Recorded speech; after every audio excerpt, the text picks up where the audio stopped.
everybody, it's Mitch from RetroGameFix.com once again, bringing you the next installment of our Sega Master System A-Z Marathon. This week we bring you 1986's Astro Warrior.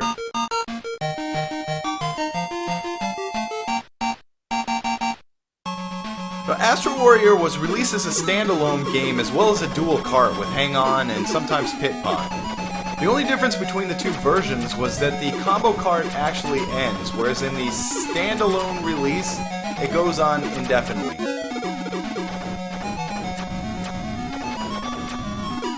But within this game, you make your way through 3 different but very similar looking levels, with a boss at the end of each one. Throughout each level, you collect power-ups by destroying boxes on ships. You start with a standard pea shooter, and you end up with power-ups for speed, dual cannons, lasers, and 2 satellites that provide you with, I guess, more firepower. It's very similar to Gradius. And it sounds like fun, right?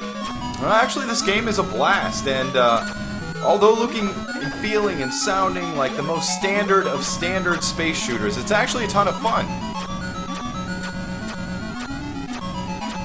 Now, this is one of those games that totally defies logic as to why it's so entertaining.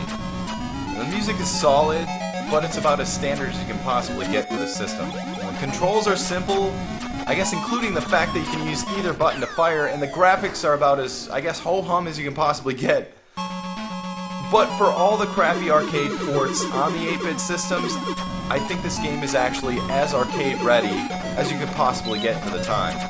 And this may have been one of those decent arcade shooters from back in the day had it been released in the arcade about, 4 years prior.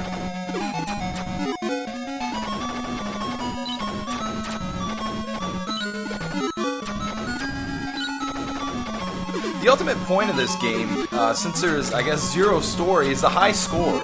Especially since this game repeats over and over once you finish the first 3 levels, and it's slightly more difficult every time to be, I guess, to be fair. As you may have noticed from the gameplay, once you die, you lose everything. This game is extremely unforgiving in that way, and it's almost a nuisance, to be honest, to have more than 1 life. Because it's very difficult to get back to a full arsenal before the level boss.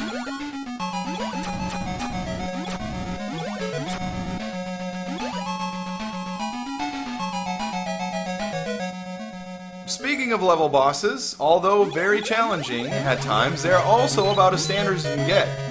Especially if you just have your standard pea shooter and not your full arsenal. Generally, you just have to destroy certain targets one by one until they're gone, but one thing I do appreciate about this is the English text, such as, "Surely revive, Zanoni."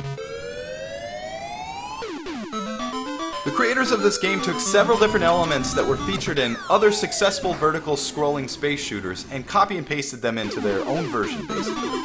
If you're looking for a groundbreaking, system-defining classic that changed the way video games function, this probably isn't it. But if you're looking for a decent game that has somewhat decent replay value, you could definitely do much worse. And all in all, I'll give this one a 3.5 out of 5 stars and recommend it as a cheap and fun addition to any Master System collection. So until next time, this is Mitch from RetroGameFix.com with our Sega Master System A-Z Marathon.